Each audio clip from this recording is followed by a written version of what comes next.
This is the BG Sports Show presented by Sports Radio America. I'm Vax. And this is Sam. It's a Thursday morning and the NFL is hot and heavy, and we are going to be diving into that and so much more on the BG Sports Show today. We are excited. Welcome back to the studio, Sam. We missed you yesterday. Yeah, well, you know, technology. You were here, technically. Internet, Wi-Fi, all the things you need in life.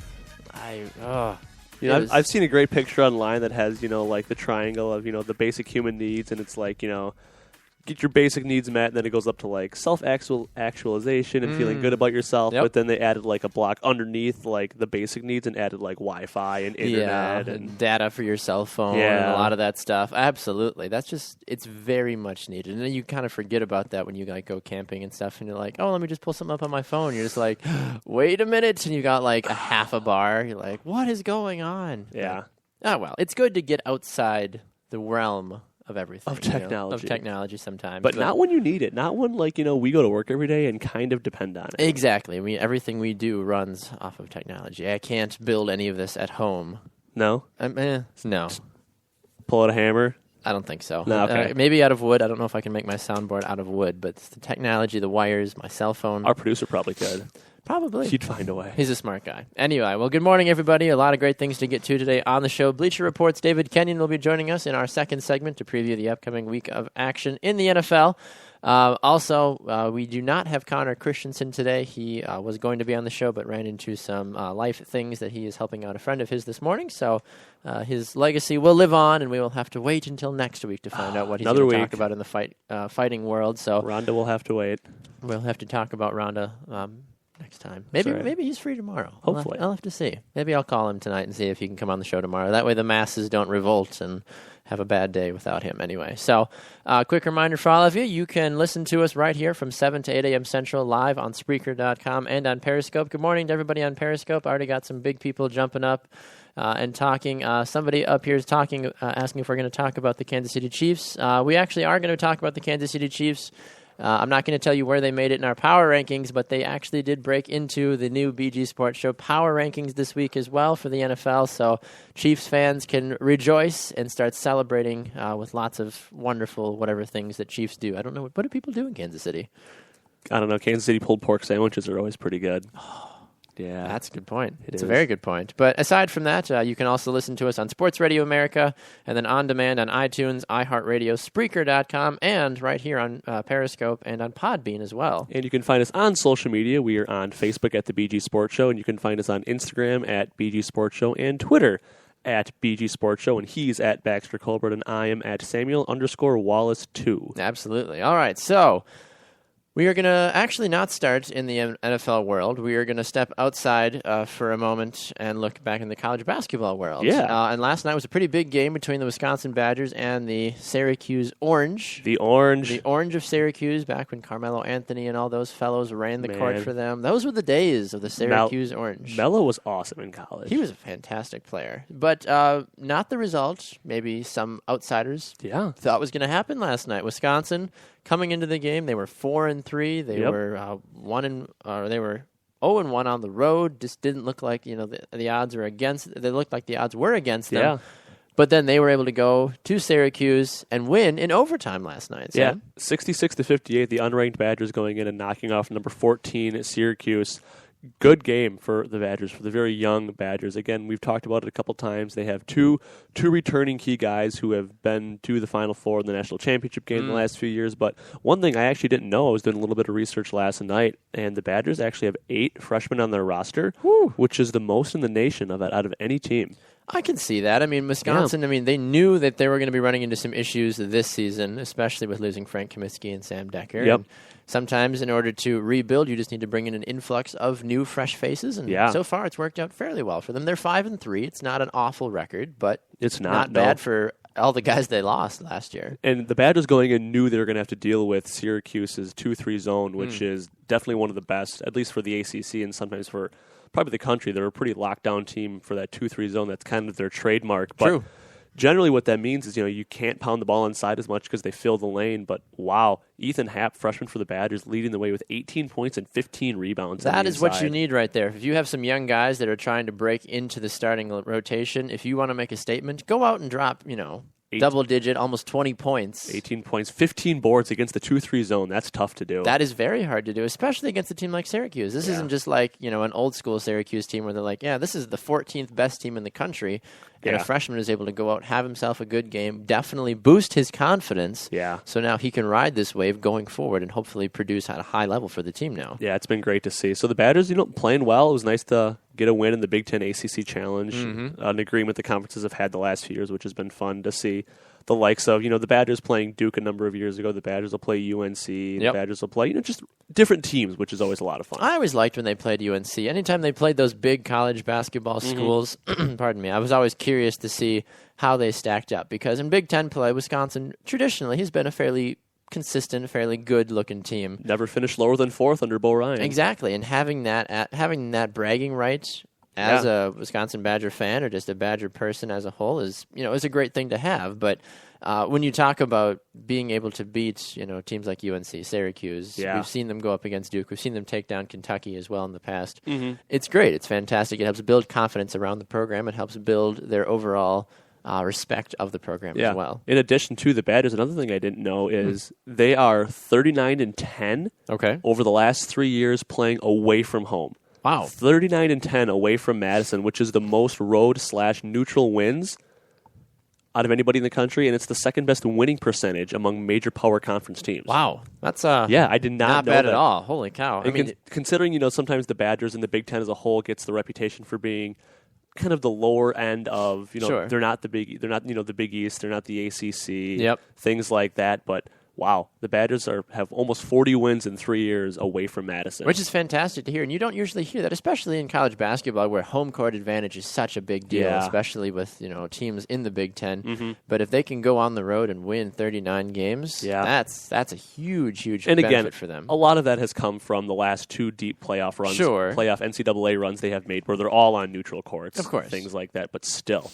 I'm still not going to complain if I'm Bo Ryan and I look at that stat, I'm saying, hey, I can live with that, not a problem at all.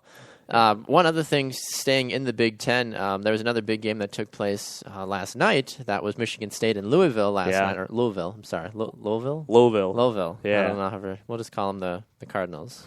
Cardinals on the spot. Patino. Denzel Valentine having himself a great game last night. Dropped 25 points, 5 rebounds, 7 assists for the Michigan State Spartans as they are 3rd in the country and still undefeated. A good game as they took down Louisville, 71-67. Michigan State, once again, last year they kind of they peaked at the right time at the end of last year. No kidding. Almost didn't even make it into the Big Ten final and even the tournament as a whole. A lot of folks were saying, we'll be lucky if Michigan State gets by the first round. And then suddenly they had a reemergence and resurgence of power, and now Michigan State starting off hot this year. Tom Izzo is something special. He really just knows how to coach his guys and to help them peak at the right time. Even last year, they were down a lot of the season. And when I was actually filling out my bracket for March Madness last year, I'm like, Tom Izzo, if anybody can get his team hot in the NCAA finals or in the playoff run, it's going to be Tom Izzo. And I think that's one thing for folks going forward, especially when it comes to brackets. I was one of those that fell victim to this last year. I was like, you know what, Michigan State, they haven't had a good year. For some reason, when it comes to doing brackets, I always forget about the coaches that are traditionally just very, very good at that particular time. What you've done up to the rest of that season doesn't matter. No, if you are in the tournament, your mindset for that tournament is 100 times different than what you do for those 20-some games. Just got to get in. Exactly.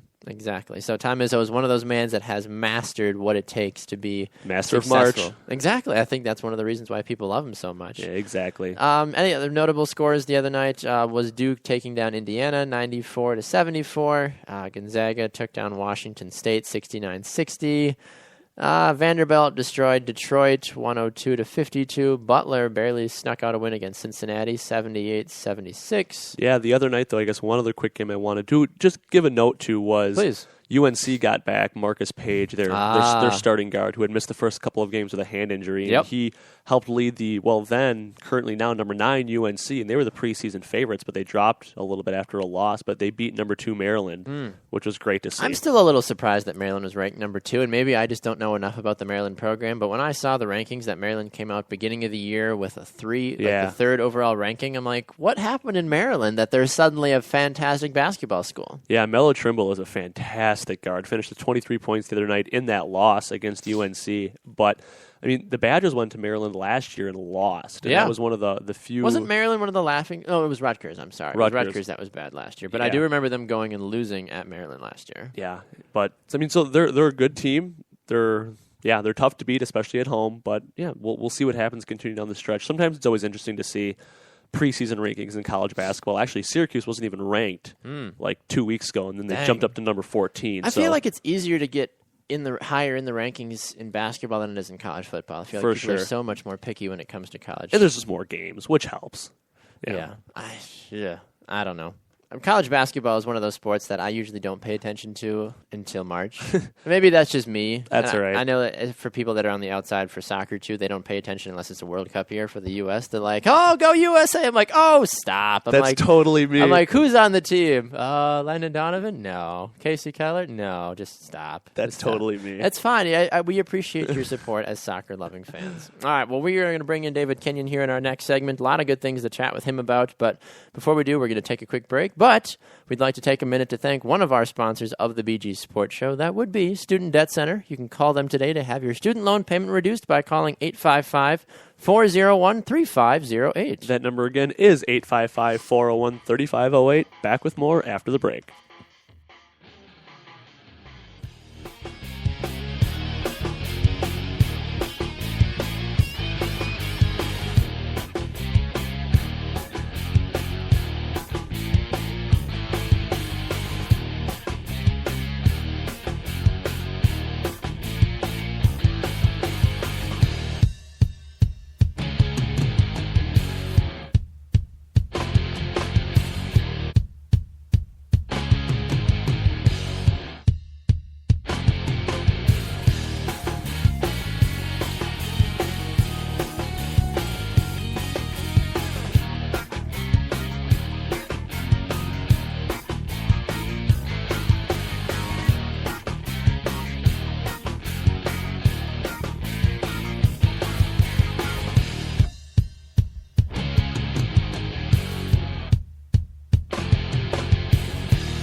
Welcome back to the BG Sports Show, presented by Sports Radio America. I'm Bax. And this is Sam. Well, a quick reminder for all of you social media lovers out there that if you enjoy listening to the BG Sports Show, we encourage you to go and like the BG Sports Show on Facebook. Give us the big old blue thumbs up. And you can go to Twitter and Instagram as well and follow us as well. And you can find news, articles, videos, pictures, and more. We have so much going on out there on social media. It's great. Each and every day. If you want to follow us on Twitter, we are at Baxter Colburn and at Samuel_Wallace 2. Exactly. Love it, love it, love it. All right, it's Thursday. It's time to welcome in Bleacher Report's David Kenyon. Good morning, David. Welcome to the show, sir. Well, good morning to you guys. We are glad to have you back, and we can actually hear you and understand you and actually realize that you're a real person. So this is already off to a good start, so I'm excited to see where we go from here. We're making progress. We are. It's just one small step for the BG Sports Show, one large step for broadcasting. Exactly. There we go. That works. Perfect. All right, David. Well, it's Thursday, which means we get to take a look at some of the hot games in the NFL this upcoming week. I feel like the game that most folks are going to be talking about and keeping an eye on will be that Seattle-Minnesota game. But aside from that, though, I mean, talk a little bit about that game and tell us what your thoughts are going into it. Well, Seattle-Minnesota... Yeah, I don't think it's as much of a top game as people might say. I mean, it's important. Don't get me wrong about that at all. It really just matters to Seattle more. Minnesota gets a commanding lead in the wild card over Seattle, at least, even if Green Bay tops Minnesota. But I think the game really just means more to Seattle. Minnesota can prove that, I don't know, that they're beating a 6-5 team. Yeah, but I feel like this is a Seattle 6-5 team, which I think carries more weight to it than a normal 6-5 team. If you were to put the Houston Texans at 6-5 against the Vikings, and then you've got a 6-5 Seattle team, at least in my opinion, I feel like the Seattle 6-5 carries a little bit more weight. Oh, for sure. There's no denying that at all. I just think that the other games, like Indianapolis and Pittsburgh, even though Hasselbeck isn't there, those teams are fighting for playoff spots. Yeah. Kansas City is on the rise as Oakland falling out of the picture. Games like that. Even Houston and Buffalo, where it's kind of a show-me game, I'm more interested in those games. That's true. No, that's very true. So you did mention those are the games you're more interested in. What are some direct storylines then that are attached to those games that are going to make folks want to keep an eye on things, or why do people want to not necessarily waste their time, but that's a bad way of putting it. Why do people want to use their valuable time watching these games? Yeah, it definitely won't be a waste. True. Houston's defense is just absolutely on fire right now, but they haven't played a quarterback as mobile as Tyrod Taylor, and Buffalo desperately needs a win. True. That is very true. Yeah. So it might not be the most glamorous game, but I mean that's a really good one. Another kind of fun one, but definitely meaningful, is the Jets and Giants. You've got the storyline of New York, and the Jets are 6-5, and the Giants are 5-6, and battling for a division. That is true. That is very true. And we don't see a Jets-Giants game very often as well, so it's kind of nice to see these guys finally get after each other in regular season play, because it's kind of a preseason thing that they'll get together, but it's nice to see a regular season game with two teams fighting for playoff contention. Yeah, for sure. And it only, like you said, it only happens once every 4 years. Mm-hmm. And the Jets coach yesterday was like, I don't think it's a rivalry. And I mean, I totally understand that perspective. You can say the other way. Of course, it's a rivalry. It's New York versus New York. That's fine. I get it. And it's New Jersey versus New Jersey. Well, they don't play often, so okay, it's not a rivalry. That's fine. I can see both ways.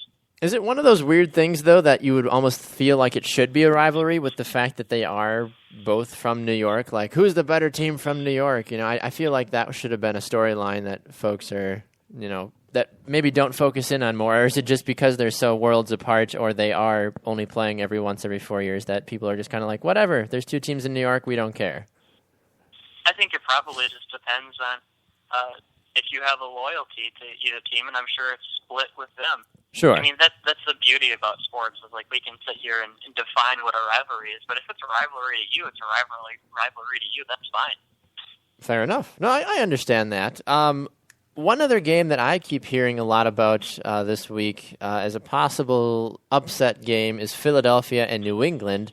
New England is riddled with injuries right now, but Philadelphia also hasn't been doing the best that they can do. Obviously, since they're 4-7, but a few different sources that I've seen from CBS and even ESPN have gone on the record to say that this might be a possible trap game for the Patriots, and the Eagles could find a way to steal a victory here. Do you believe that possibility, or is that completely outlandish? I mean, there's always a possibility that in the NFL. I don't remember if I'd said this last week, but I heard someone say the only thing tougher than going 16-0 is going 0-16. Ah. And Philadelphia is playing like an 0-16 team right now. True. But I mean, all the injuries, sure, I guess, but at the same time, it's not like Tom Brady's hurt. True. No, I agree. I think Tom Brady's going to be okay.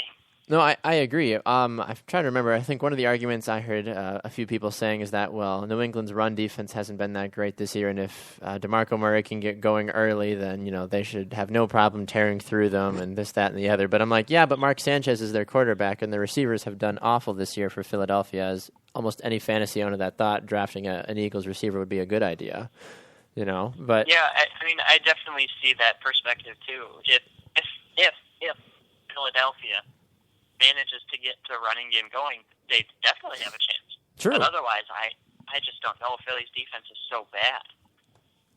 That's the big thing about it. I mean, Philadelphia as a whole this year, Sam, has been completely underwhelming, and the defense especially. I mean, we all talked about Chip Kelly's brainchild on the offense, but I feel like in his haste to build a fast-paced offense, the defense kind of just got thrown to the wayside. I think the only thing I need to say about the Eagles is they've given up 10 touchdowns and 90 points over 6 days in their last 2 games. Oh, that's a brutal stat. Yeah. Jeez.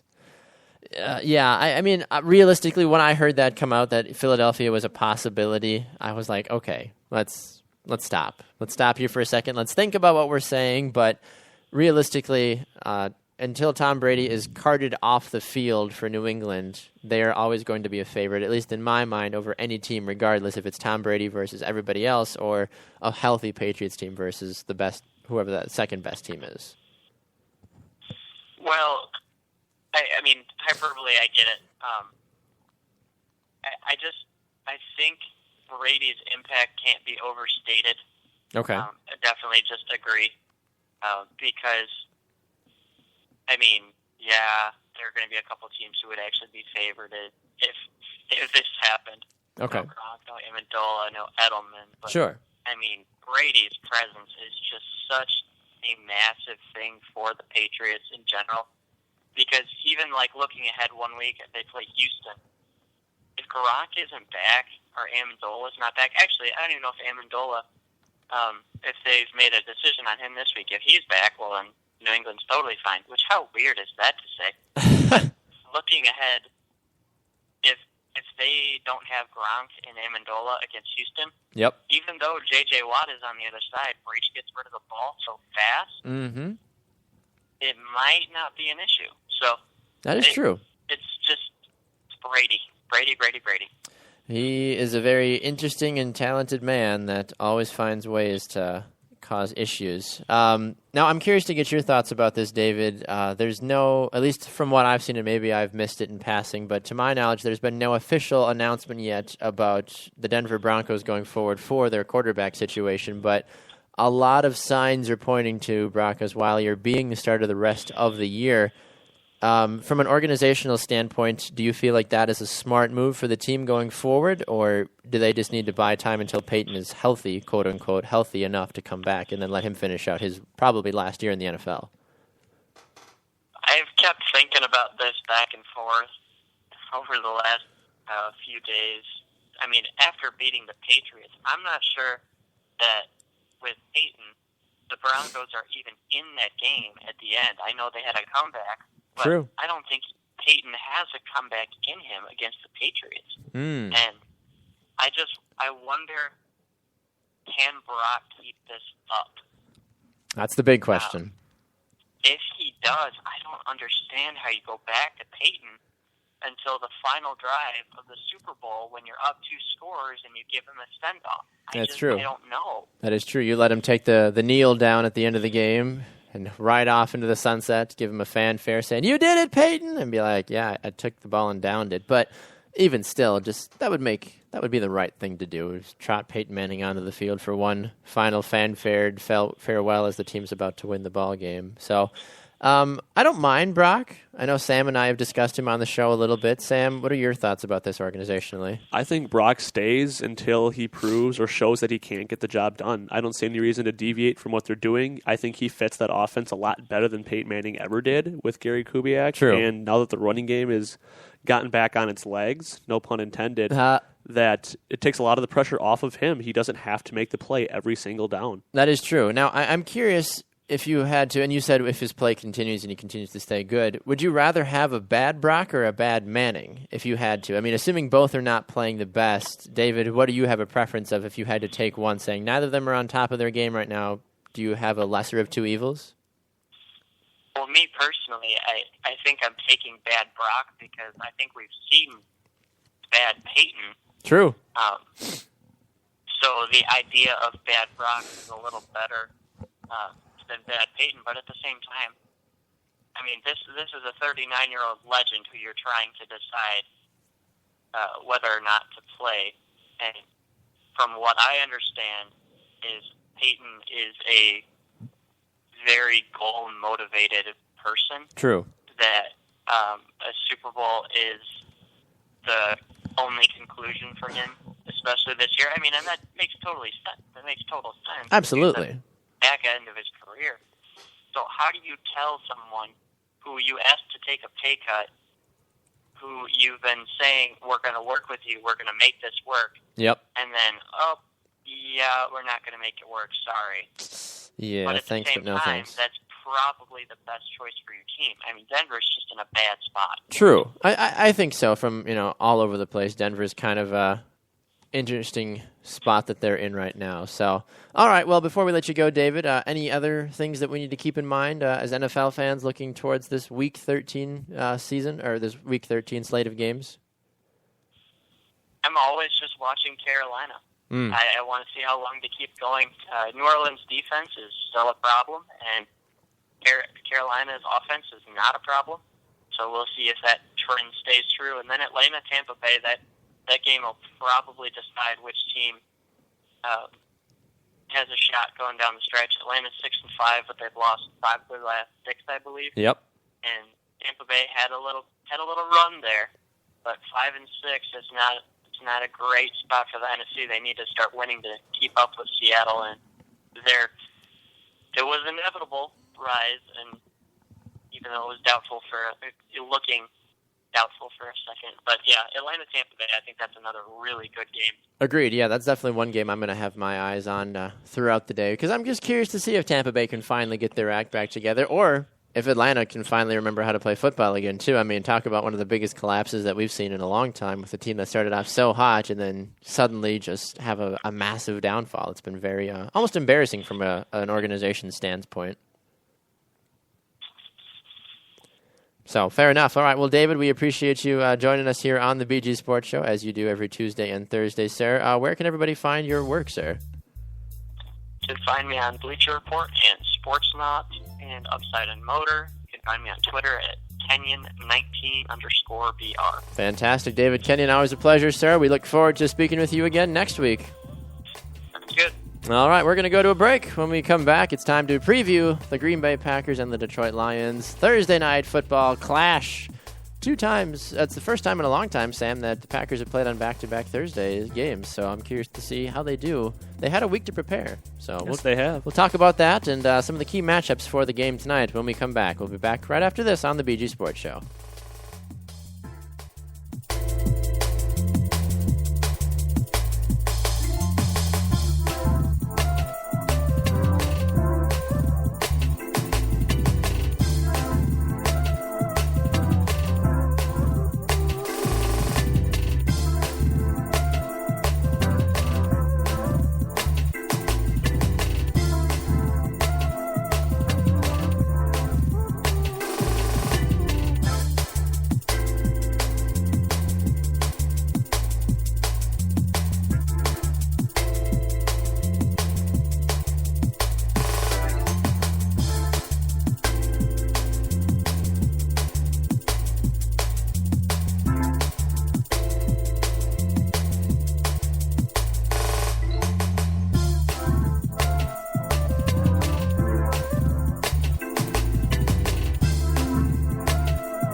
Welcome back to the BG Sports Show, presented by Sports Radio America. I'm Bax. And this is Sam. Just a reminder for all of you wonderful listeners out there that if you want to catch the BG Sports Show, you can get us right here every Monday through Friday from 7 to 8 a.m. Central, live on Spreaker.com and on Periscope as well. We are also broadcasted from 11 a.m. to 1 p.m. Central Time on SportsRadioAmerica.com, live 365, and tune in. So you should check it out. Tell all your family and you friends. got it, Sam. You got it. I can speak English today. Woo! The last time Sam tried to do that, let's just say it didn't go very well. Oh, man. Yeah. But we had a good laugh, a good chuckle, but you got it this time. I'm proud of you. You're growing up, man. You're growing up. Well Growing up done. so fast. It's like you just were this little thing, and now you're saying words and sentences. Oh, it's great. Wow, where does the time go? I don't know. Anyway, Sam, Yeah. you want to talk about the Packers? Yeah, you know, Do you want to talk about the Packers, or should we talk about the Packers? a little bit of both. Okay, I mean, fair enough. it's not as exciting as it used to be. Don't get me wrong, I'm not jumping off the wagon yet, but man, come Better on, not. Green I will Bay. hold you on the wagon. You're not leaving me here, Sam. I won't leave you here. Don't leave me Although I did just sell my soul to Matthew Stafford for the rest of my fantasy Oh season. my goodness! So- I can't believe that you did that. I don't know. Somebody on Periscope, let's see, William, I'm not even going to try to pronounce all those numbers, says Lions are going to knock out the Packers tonight. Well, I mean, if trends it continue, depends on who shows up. the Lions are playing really, really well right now. They are the 4-7 Lions. Jim Bob is going nuts over there. Jim for, Bob for Cooter. Detroit. When I first heard that was his name, I'm like, yes, somebody from the South has finally infiltrated the Midwest. That That's sounds good. like, Jim Bob I Cooter. feel like he needs to be a coach in the SEC. I'm like, feeling like, Southern Miss. yeah, like Yeah. your head coach Jim Bob Cooter of Southern Miss here with us, or Ole of Miss. the Detroit Lions. The offensive coordinator for the Detroit Lions, Jim Bob Cooter. He's doing something right, man. I don't know what it is. Stafford looks very, very comfortable in that He offense. does, which has not happened for most of the season up until when Jim Bob finally strolled into town on his horse there. But Jim gosh, Oh, man. I would consider being a Lions fan for like 2 seconds just to say that our offensive coordinator is Jim Bob Cooter. Right. That would be the only reason I'd ever want to be a Lions fan, just to have that claim to fame. They got to have just T-shirts with names on the back. I hope so. You got to do something with that name. Like, I know people that live down south, may not be as excited about it as we are. They're like, what? Like, that's people's names. Like, for them, it doesn't, resonate very well. But for us up in the Midwest, it's like, yeah. Jim Bob Cooter. I All right. love it. So Green Bay's a 3-point favorite in this game, Sam. 3 points. That's, well, yeah, whatever. It's about what it is. I Yeah. mean, the game is in Detroit tonight. Both of these teams have had a week to prepare. It's not like they played Sunday or even Monday and have a quick turnaround. They've had a full week to prepare, which is great. Both teams played on Thanksgiving. Detroit throttled Philadelphia. Yeah, they did. Green Bay came off of a loss to Chicago. So a little bit of a tale of two different cities and stories at this point. But one of the big things that needs to be looked at tonight is how Aaron Rodgers does tonight. Yeah, I don't think, he hasn't played the best.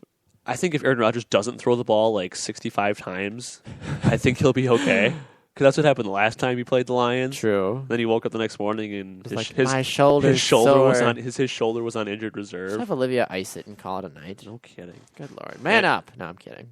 No kidding. But seriously, the Packers need to establish a ground game early. I feel that's what every team always tries to do early in the game, but for the Packers, it's even more so. Hey, man, that Eddie Lacy up the run first play of the game for 2 yards is always fantastic. It is. Hand it to Lacy, have him run right into one of his He guards. just is like, oh no, I'll fall forward. Oh, 2 yards. Woo! All right, then it's 2nd and 8. Packer fans are like, why? Rodgers throws a quick pass. It's incomplete. Then it's 3rd and 8. Then we do a dump off for 2 yards, and then we punt. Yep, that's the opening drive right there for every single Green Bay Packers game. If that does not happen tonight, I don't know what I'm going to do. We'll go nuts in the air tomorrow. I will. We will. But seriously, what do you think the Packers need to do to win this game? Oh, gosh. Win? Score more points than Have your a team? pass rush. Ooh, there we go. They need to rattle Matthew Stafford because Jim Bob has apparently brought some moonshine from the South that's got Stafford feeling good. Yeah, no kidding. And Green Bay, the first 6 weeks of the year, were just dominant. One of the best blitzing teams in the NFL. Yeah. Suddenly dropped off horrifically. And one of the big things I've always put against Green Bay is that they don't have a dominant pass rusher. I think this is the game where you throw Clay Matthews out on the wing and you just say, Clay, you will blitz all day. night. every all play. night. I don't care what we're in. You will always blitz. I don't care if it's 1st and 10, 3rd and 2, 3rd Yep. and 18. You are blitzing. Get in there. I would rush at least 5, if not 6, every single play tonight, at least for the first half. Do you think the Packers secondary has enough to get it done then in single coverage on the back end? That's the hard part about it because people forget that Detroit actually have, two of the better receivers in the NFL with Golden Tate and Golden Tate has Calvin been playing Johnson. very well. And Calvin Johnson's coming off of just a monster Megatron-like game on Thanksgiving, catching 3 touchdowns, which I know your fantasy team was fantastically happy about with Stafford, not Yes. Johnson. But either way, I'm a little concerned because Green Bay traditionally has always had troubles guarding Calvin Johnson. No kidding. And I mean, if it's Sam Shields against Calvin Johnson, I like Calvin Johnson in that matchup any day of the week. Yeah, maybe 9 times out of 10. I'll give Shields, one good play on defense out of 10 plays. But yeah, it's not gonna be well. And they're great route runners. Golden Tate, he is an exceptional route runner. He does a good job of finding the open holes He's in defenses. cheeky. Yeah, very. He's sneaky, cheeky little guy who just he can find ways to beat you up for 8 to 10 catches for 85 to 100 yards. Yep. Just chunks at a time. Just drive sustaining catches. He knows what he needs to do to get in the end zone or also just get in that open space because he's one of those players. He's kind of like Randall Cobb where if you keep him quiet for most of the game, you'll be just fine. Yep. But he's got that breakout speed and quick moves After the like catch. Randall Cobb. Yeah. That makes him so dangerous. And you get him on that little slant route across the middle or that drag route, and suddenly he's in wide open space 20 yards down the field. Yep. So aside from that, though, I think Green Bay, if it does come down to a close game, Green Bay can rest confidently knowing that Mason Crosby is in high form right now. I think that he's done a fantastic job this season. Yeah. We've seen him win NFC Offensive Player of the Week before with his performances this season, and 5 field goals will do that. it will. But I think realistically, special teams is always a question for any team. Yep. But if it were to come down to it saying, hey, look, we need Crosby to kick 4 or 5 field goals tonight because our offense can't complete the drive, I would rather okay have with Crosby on my side than Yep. most anybody else. Yep. So true. And that has nothing to do with the fact that I'm wearing a Mason Crosby jersey That's right true. now, At this moment. at this exact moment in time. Anybody on Periscope can see Mason Crosby. Yep. There it is. I had the same Mason Crosby jersey for 7 years. It looks 8 like years. it's made of I don't know, not much anymore. I know. It's like the old vintage Brett Favre jerseys that you could buy. Yeah. I don't know what it was. I've had a Mason Crosby jersey and an Aaron Rodgers jersey for a long time, Yeah. but I've only really ever worn this Mason Crosby jersey. I only wear Crosby on game days. It's your inner kicker. It is, and I think maybe I'm a tad biased for that That's perspective of it. But aside from that, though, Sam, Green Bay, at least according to ESPN's Football Power Index, is 59% has a 59% chance of winning this game. Yep.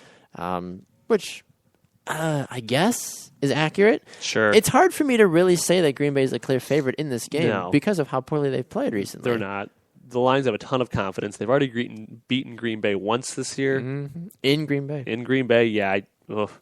I'd like to say the Packers can pull this one out, and I think they will, but a lot is going to have to go right for them. I'm going to say, 28-24 Packers. I could see something like that. I feel like this game is going to be a closer game in the 20s.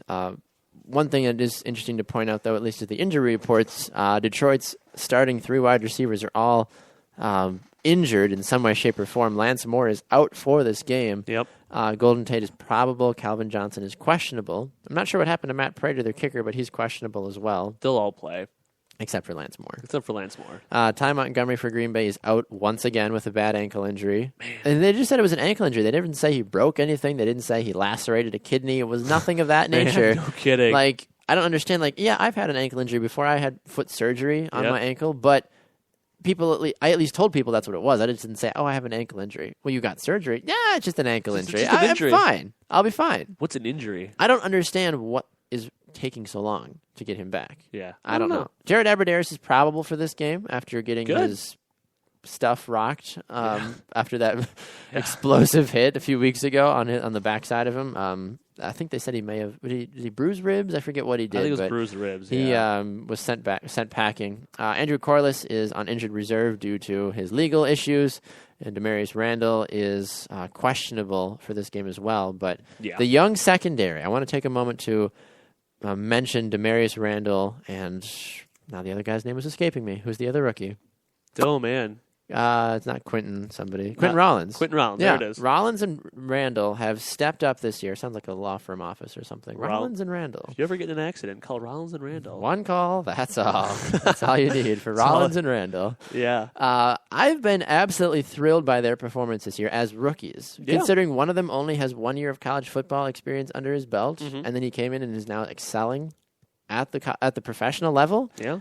I feel like these guys should at least be in the top 10 to top 7 for defensive rookie of the year. Yeah. At least one of them should be. Yeah, they've been playing exceptionally well in what has been a hot and cold Packers defense. It has. And I think the fact that Green Bay has had injuries, which every team does have happen, Yep. the fact that these guys have been able to step up and produce at a fairly consistent and fairly high level Yeah. has been a major confidence booster for Dom Capers, but also for these young rookies as well, because as a rookie, your biggest thing is like, when am I going to finally break in? What's going to be my defining moment that I can finally step up and, do something great? And for It's Demarius true. Randall, it's been his 2 interceptions for him so far this year that have really helped him get his season rolling on a nice pace. And Quentin Rollins also has 2 interceptions as well. Yeah, they're playing well. They got noses for the ball, and they're young and they're athletic, which is definitely helping them a lot. Absolutely. So before we go to a break, Sam, what is your prediction for this ball game? 28-24 Packers. 28-24. I am going to Not go with a lot of confidence, but I'm going to go with a 1-point score difference. There I'm we going to go 28-27 Green Bay. all right. As long as Green Bay's on top, that's fine. It's true. Yeah. Green Bay, I like what Green Bay's doing. All right, well, before we go to a break, we want to just take a moment to remind all of you that the BG Sports Show is now on a new platform. You can listen to the BG Sports Show on podbean.com. That's PODBEAN.com. You download the Podbean app today from your smartphone, and you can go to bgsportshow.podbean.com and catch all the latest news. That's bgsportshow.podbean.com. Power rankings when we come back.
Welcome back to the BG Sports Show, presented by Sports Radio America. I'm Bax. And this is Sam. Quick reminder for all of you out there that if you enjoy listening to the BG Sports Show, we'd like to ask you to consider becoming a financial supporter of the show as well. You can find out now how to donate on our website, which is bgsportshow.podbean.com. And on the website, you'll find a Become a Patron button at the top right corner. So give it a click, check it out, let us know if you have any questions, and thanks for your continued support. Absolutely. We appreciate your support of the BG Sports Show.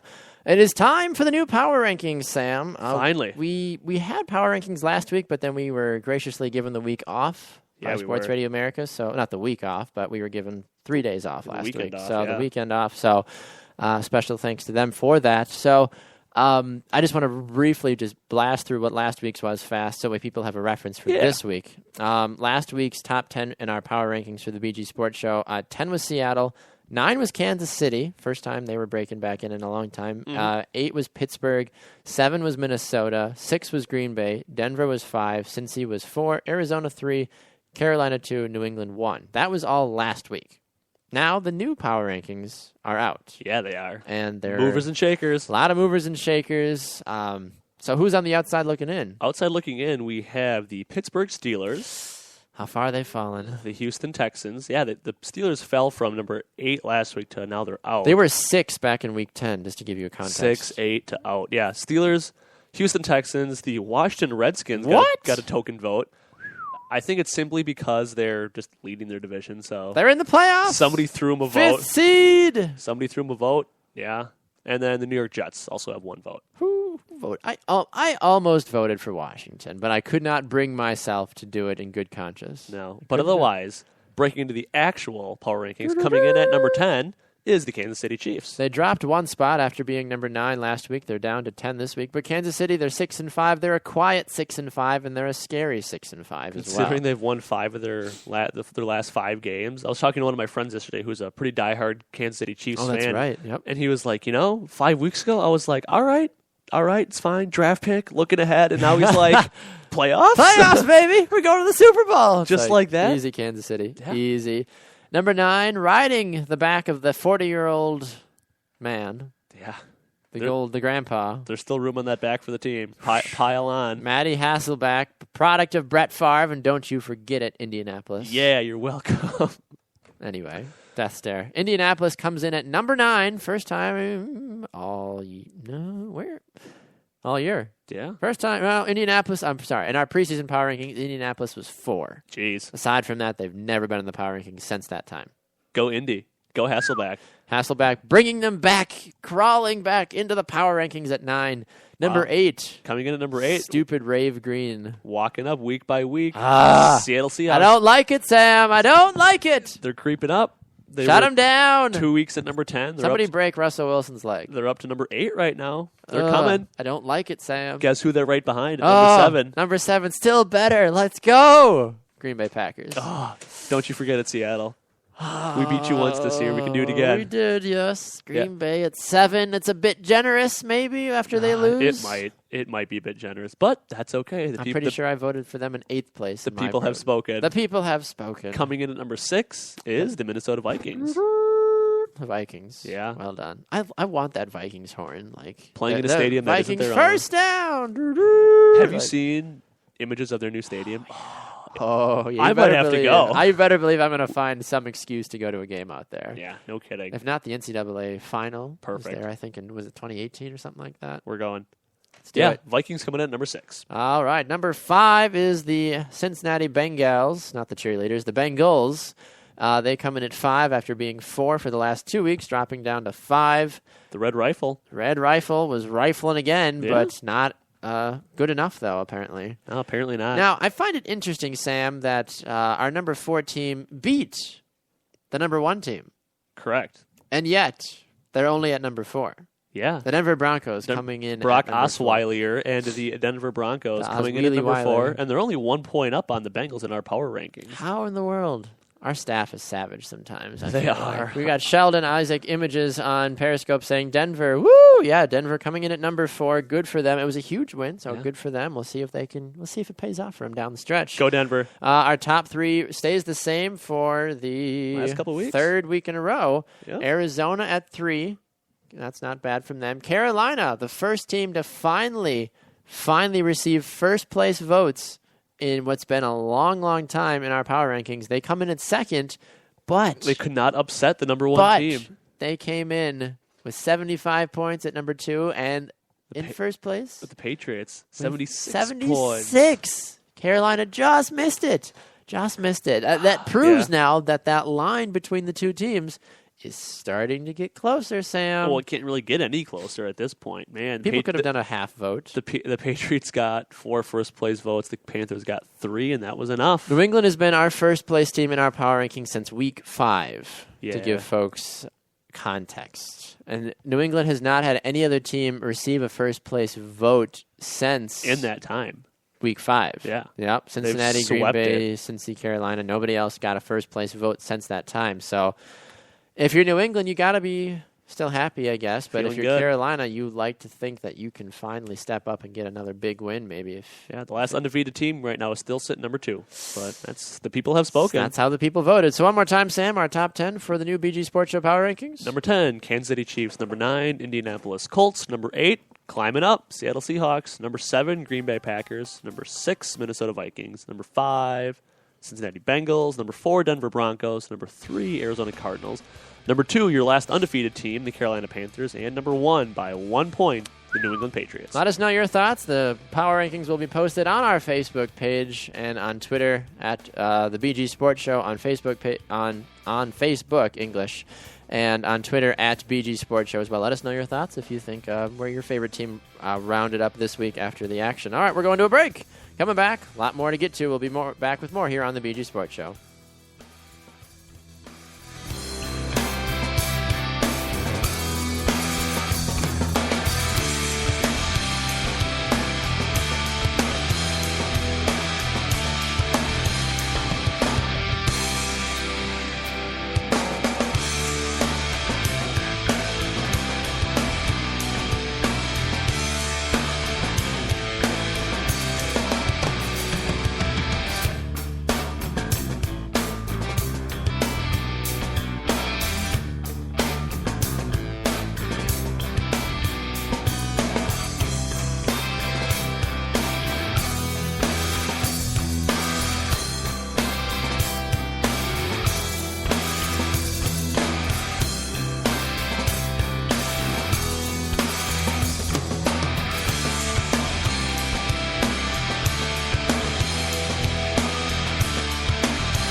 Welcome back to the BG Sports Show, presented by Sports Radio America. I'm Bax. Sam had to take off, as he always does, for the last segment of the show. Quick reminder for all of you that if you enjoy listening to the show, you can get us right here on Spreaker.com, Sports Radio America, Live 365, iHeartRadio, iTunes, Periscope, Podbean, iTunes, you name it. We are pretty much on every single platform that you can be on. And we appreciate the continued support of our show as we continue to grow the BG Sports Show into an international sensation.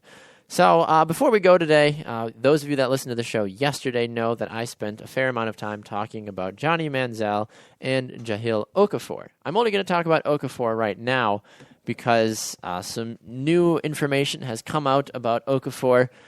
He is suspended for 2 games after a second video came out that shows Okafor fighting outside of a Boston nightclub last week, which prompted the Boston police Wednesday to urge anyone who was assaulted by Okafor to come forward.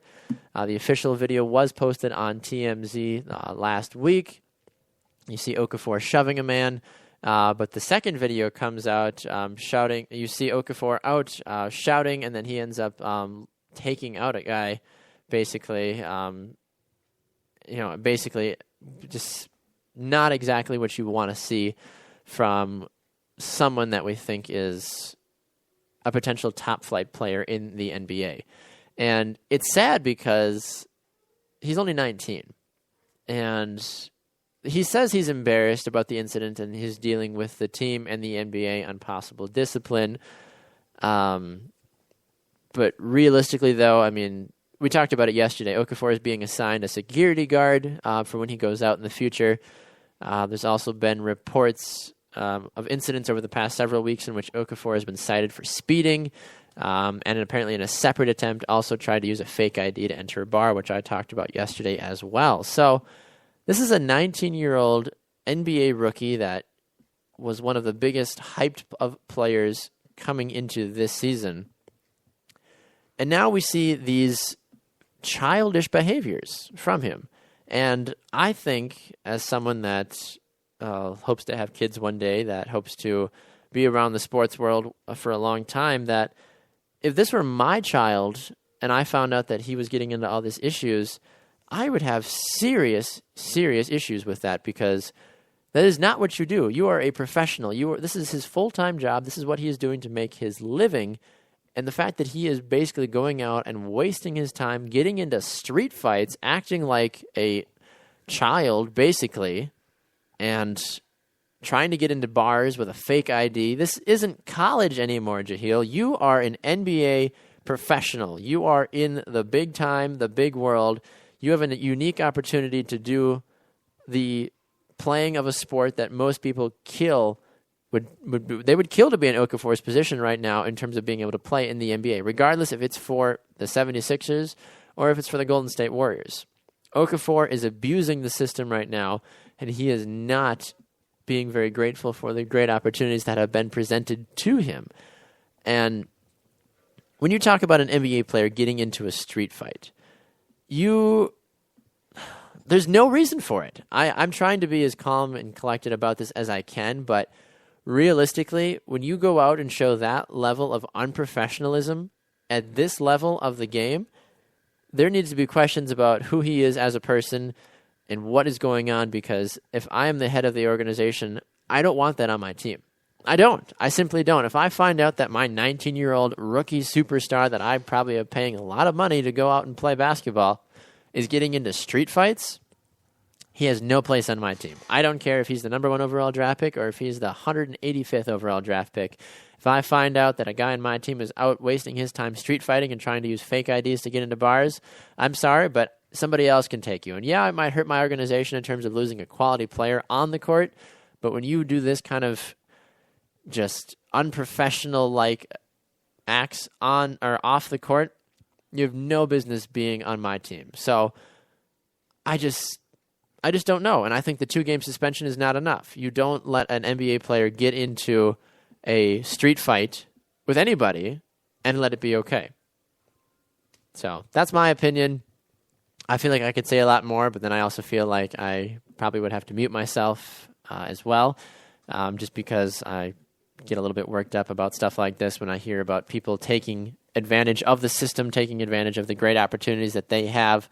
As I mentioned, if you were to offer anybody a playing contract in the NBA for even a fraction of what Okafor is making right now for the 76ers and said, hey, do you want to go play for the Philadelphia 76ers and be in the NBA?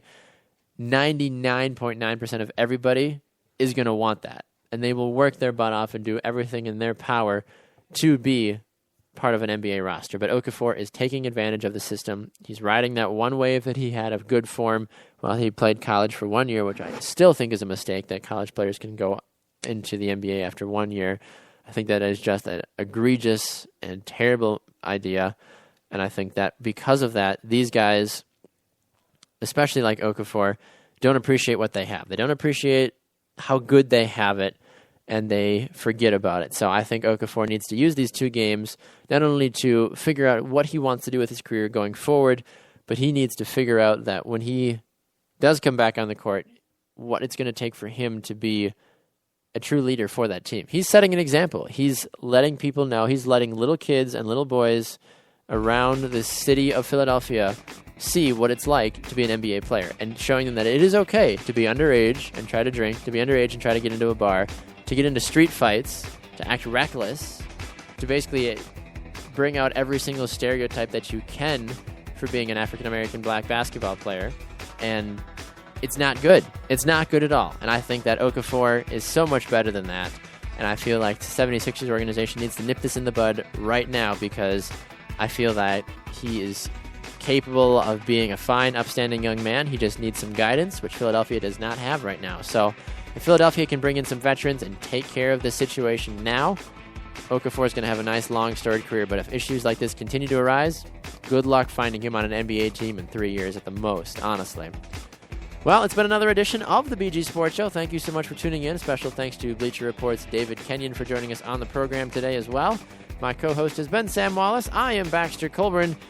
Thursday Night Football, Packers-Lions. Let us know your thoughts. Find us on social media, the BG Sports Show on Facebook, and at BG Sports Show, and at Baxter Colburn, and at Samuel_Wallace2. Let us know who you think wins the big game tonight and your predictions for the rest of all the NFL action this weekend as well. And let us know your thoughts on our power rankings after we submit them on social media in just a little while. So thanks again for tuning in. Enjoy your Thursday. And remember, it's almost the weekend. Power through one more day. You guys can do it. Have a great day, guys. See ya.